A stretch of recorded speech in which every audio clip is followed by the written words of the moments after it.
Hello friends, कैसे हो आप सब। आज हम एक्सप्लेन करेंगे सस्पेंस थ्रिलर मूवी आइडेंटिटी को। इस वीडियो को देखने से पहले चैनल को सब्सक्राइब जरूर करें। मूवी के स्टार्ट में डॉक्टर मलिक एक पेशेंट की फाइल को स्टडी कर रहे होते हैं।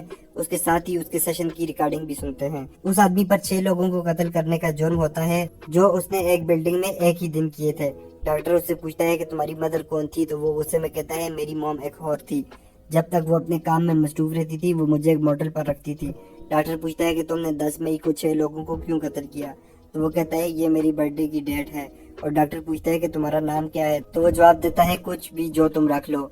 एक पुलिस वाला अपने साथी को कॉल करता है और कहता है कि मेलकम रिवर केस दोबारा ओपन हो रहा है और आज रात को जज उसकी हियरिंग करेगा। मेलकम के वकील को एक डायरी मिली है और वो उससे मेलकम का पागलपन साबित करेगा। दूसरे पुलिस वाले को गुस्सा आता है और कहता है कि कल तो मेलकम को सजाए मौत होनी थी और आज रात ये क्या ड्रामा लग रहा है। इसके बाद हम एक मोटल देखते हैं जहाँ पर मैनेजर लेडी बैठा होता है। वहाँ एक आदमी जॉर्ज अपनी बीवी एलिस को लेकर आता है और कहता है कि इसका एक्सीडेंट हो गया है, मेरी मदद करो। कुछ टाइम पहले दिखाया जाता है कि जॉर्ज अपनी वाइफ और बेटे टेम के साथ गाड़ी में जा रहा था और बाहर बहुत तेज बारिश लगी हुई थी। अचानक गाड़ी का टायर पंचर हो जाता है और जॉर्ज गाड़ी को साइड पर खड़ा करके देखता है तो जूते की हील की वजह से टायर पंचर हुआ होता है।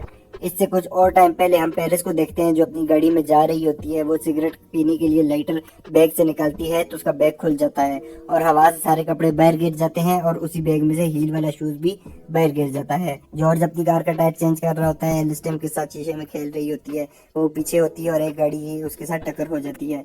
फिर हम कुछ टाइम पहले उस गाड़ी में देखते हैं जहाँ एड एक एक्ट्रेस के लिए ड्राइव कर रहा होता है। वो उससे अपना बैग मांगती है और वो उसे बैग देते हुए एड की गाड़ी का एक्सीडेंट एलिस के साथ हो जाता है। एड एक्ट्रेस से फोन लेता है लेकिन उससे सर्विस नहीं मिलती। वो कहता है यहाँ पास ही एक मोटल है, वहां जाते हैं। जब सब मोटल पर आते हैं और लेरी से पूछते हैं कि हॉस्पिटल कॉल करो, लेकिन वो कहता है बारिश में लैंडलाइन काम नहीं करती। एड एक्ट्रेस को वहीं उतारता है और लेरी से हॉस्पिटल का पता पूछता और गाड़ी लेकर वहां से निकल जाता है। रास्ते में पेरिस की गाड़ी खराब हो चुकी होती है। वो एड से लिफ्ट लेती है। एड कहता है मैं हॉस्पिटल जा रहा हूँ, तो पेरिस कहती है बारिश से आगे रास्ता बंद है। तो एड कहता है मैं दूसरी तरफ से चला जाऊंगा, लेकिन दूसरी साइड पर भी रास्ता बंद होता है और एड की कार वहां फंस जाती है। एड और पेरिस वहाँ जेनी से कार में लिफ्ट लेते हैं।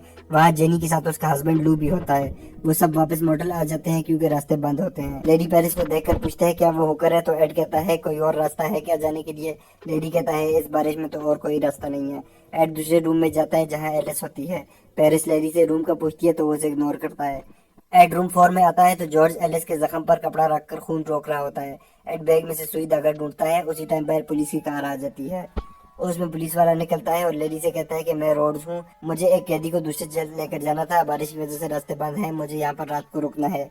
एड रोड से कहता है कि तुम्हारा वायरलेस काम कर रहा है, मुझे एम्बुलेंस बुलानी है। तो रोड कोशिश करता है लेकिन किसी से राब्ता नहीं होता। तो एड कहता है अपने कैदी को अंदर छोड़कर आओ और देखो क्या पता तुम मेरी कुछ हेल्प कर सको। एड सुई धागे से एलिस का जख्म बंद कर देता है और जॉर्ज पूछता है तुमने ये सब कहाँ से सीखा। तो एड कहता है जब मैं तुम्हारे जैसे हालात में था। रोड्स अपने कैदी को बाथरूम में बांध देता है और एलिस को देखता है और एड से कहता है कि तुमने अच्छा काम किया है। रोड्स बाहर आता है और सामने पेरिस को देखकर उससे फ्लर्ट करने की कोशिश करता है, लेकिन वो उससे खास बात नहीं करती और वहां से चली जाती है।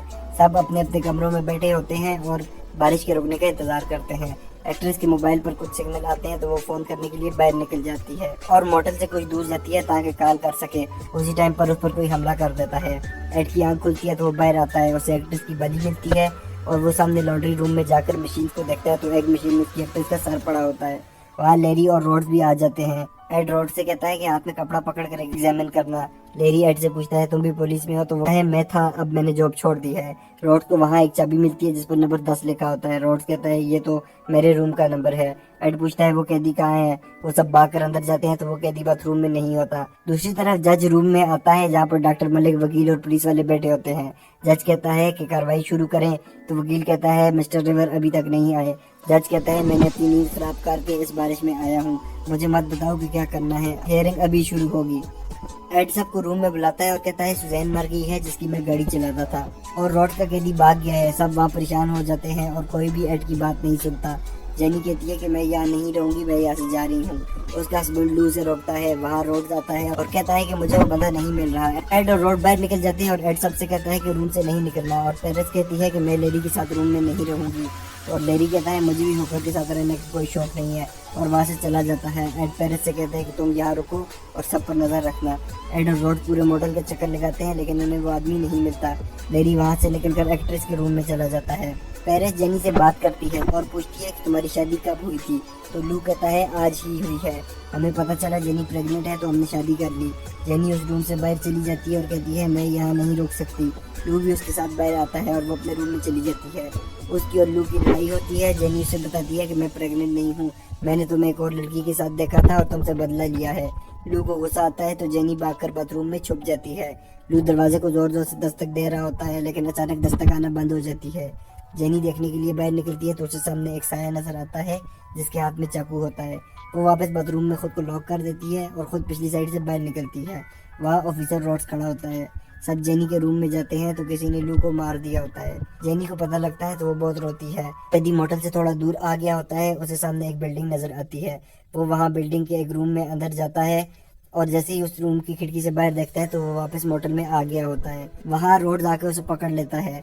एड और रोड उसे मार मार कर कुर्सी पर बांध लेते हैं। लेडी कहता है कि इस रूम में क्यों रख रहे हैं, तो एड कहता है और कहाँ लेकर जाएं।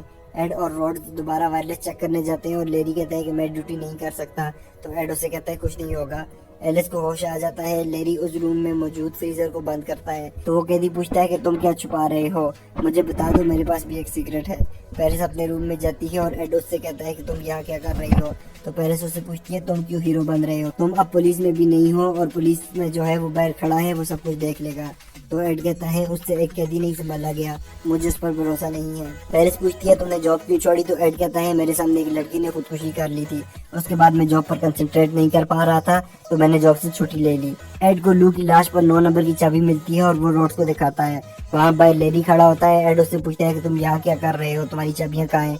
तो वो कहता है मेरे पास एक ही सेट है जो कि मेरे बैग में है। रॉड्स अंदर देखता है और लेडी को खींचकर अंदर लेकर जाता है। सामने किसी ने उस कैदी को मार दिया होता है।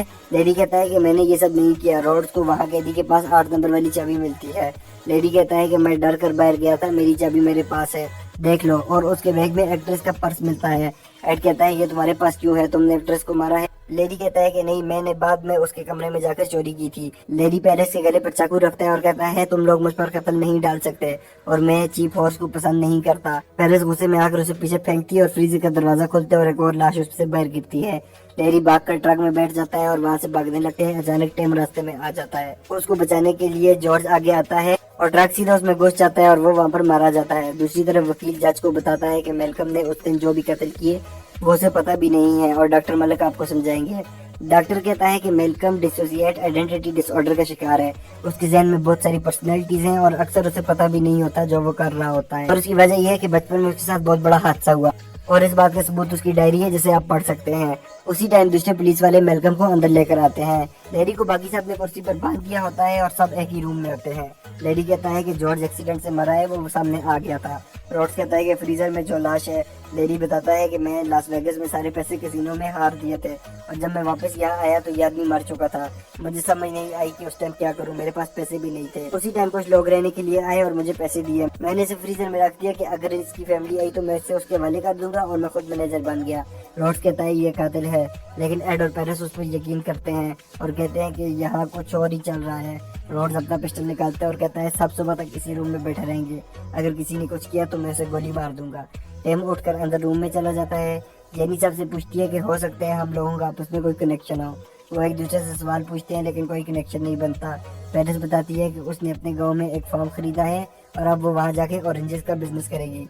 रॉड्स अंदर देखता है और कहता है कि एलिस मर गई है और बेड के नीचे 6 नंबर की चाबी मिलती है। एड कहता है इसका तो एक्सीडेंट हुआ था, कुछ समझ नहीं आई। वो बैठ जॉर्ज की लाश को देखते हैं, उसके पास 7 नंबर की चाबी होती है। पेरिस कहती है ये तो सबके सामने एक्सीडेंट हुआ था। जेनी कहती है कि हो सकता है ये किसी रूह या जिन का काम हो। एड पेरिस और जेनी से कहता है कि तुम लोग टिम को लेकर यहाँ से निकल जाओ, बाकी हम सब यहाँ पर संभाल लेंगे। जेनी और टिम गाड़ी की तरफ जाते हैं तो रोड आकर कहता है कि यहाँ 4 कत्ल हुए हैं, मैं किसी को जाने नहीं दूंगा। एड उसे रोकता है। उसी टाइम धमाके की आवाज आती है और जेनी की कार पूरी जलकर तबाह हो चुकी होती है। रॉड्स एड से कहता है अब तुम खुश हो, तुम्हारी वजह से ये सब हुआ है। गाड़ी में से दोनों की लाश नहीं मिलती। रॉड्स हैरान होता है। सब अंदर जाकर देखते हैं तो सबकी लाशें गायब हो चुकी होती है और खून भी। पेरिस रोती है और उनकी आवाज में कहती है तुम्हें क्या चाहिए, हमें क्यों मार रहे हो, मैं अपने फार्म पर जाके ऑरेंजेस का बिजनेस करना चाहती हूँ, अगले हफ्ते मेरी बर्थडे है, मुझे छोड़ दो। लेडी ये सुनकर कहता है कि अगले हफ्ते मेरी भी बर्थडे है 10 तारीख को। रॉड्स और एड कहते हैं हमारी बर्थडे भी 10 तारीख को है। लेडी सब लोगों के डॉक्यूमेंट्स देखता है और सबकी बर्थडे 10 मई को होती है। अचानक होटल पर लाइटनिंग गिरती है और छत का कुछ ऐसा टूट जाता है। सब बैठ जाते हैं और एड को समझ नहीं आती। वो सबके नाम पढ़ता है और सामने नक्शे पर देखता है तो सबके नाम किसी न किसी स्टेट या सिटी पर होते हैं। उसके सर में दर्द होता है और उसे वही पोइम याद आती है जो मूवी के स्टार्ट में मलिक को सुनाई थी। एड को डॉक्टर मलिक की आवाज़ सुनाई देती है और वो उठता है तो सामने डॉक्टर और बाकी लोग बैठे होते हैं। डॉक्टर पूछता है कि तुम्हारा नाम क्या है और वो कहता है एड डकूटा। डॉक्टर पूछता है तुम कहाँ थे तो एड कहता है मैं एक मोटर में फंस गया था बारिश की वजह से और सब लोग मरना शुरू हो गए थे, उनकी बॉडीज भी गायब हो गई थी। डॉक्टर एड को मेलकम की फोटो दिखाता है और पूछता है कि तुम इस आदमी को जानते हो तो वो कहता है नहीं। डॉक्टर कहता है बचपन में जब इंसान को बहुत बड़ा झटका लगे खुद को उससे बचाने के लिए आदमी पर्सनैलिटीज बना लेता है। एड कहता है मुझे ये क्यों बता रहे हो तो डॉक्टर कहता है क्योंकि तुम मेलकम रिवर हो। डॉक्टर उसे शीशा दिखाता है और वो एड नहीं बल्कि मेलकम रिवर ही होता है। वो चीख मारता है और सामने खिड़की में उसे अपनी शक्ल नजर आती है और वो कहता है कि मेरा चेहरा किधर गया। डॉक्टर कहता है कि तुमने अपने पर्सनैलिटीज बनाई हुई हैं जो इस वक्त सब मोटल में आई थी। उनमें से एक कातिल है जिसने 10 मई को 6 लोगों का कत्ल किया। तुम्हें जाकर उसको ढूंढ कर खत्म करना होगा वरना तुम्हें सजाए मौत हो जाएगी। पेरिस रोड की कार में लाइट डूबती है तो उसे सामने रिपोर्ट मिलती है जिसमें लिखा होता है रोड पुलिस वाला नहीं बल्कि एक मुजरिम है। और हमें फ्लैशबैक में दिखाते हैं कि रोड भी असल में कैदी था जिसने असल पुलिस वाले को मारकर उसके कपड़े पहन लिए और खुद को पुलिस वाला कहना शुरू कर दिया। पेरिस डिग्गी में देखती है तो पुलिस वाले की लाश अभी भी वहाँ होती है। रोड अंदर से देख लेता है कि पेरिस को सच पता चल गया है। रोड पेरिस को पकड़ लेता है लेकिन लेरी वहाँ आकर उसे बचाता है और रोड को नीचे गिरा देता है लेकिन वो लेरी को फायर करके मार देता है। पेरिस वहाँ से बाहर भाग जाती है। एड आकर उसे कहते हैं कि यहाँ खड़ी रहो और खुद रोड के सामने आ जाते हैं। दोनों एक दूसरे को गोली मार देते हैं। पेरिस एड से पूछती है कि तुमने क्या देखा था और वो कहता है कि मैंने तुम्हारे ऑरेंजेस के बागात देखे थे और ये बात मेलकम जज और बाकी सब लोगों को भी बताता है। पेरिस ट्रक में बैठकर वहाँ से चली जाती है। डॉक्टर जज से कहता है कि मेलकम की बॉडी ने कत्ल किए हैं लेकिन मेलकम का दिमाग इस बारे में बिल्कुल लाइल्म है, इसीलिए मेलकम को हॉस्पिटल में भेज दिया जाए। जज मेलकम की सजाए मौत खत्म करके उसे डॉक्टर मलिक के अंडर हॉस्पिटल में भेज देता है।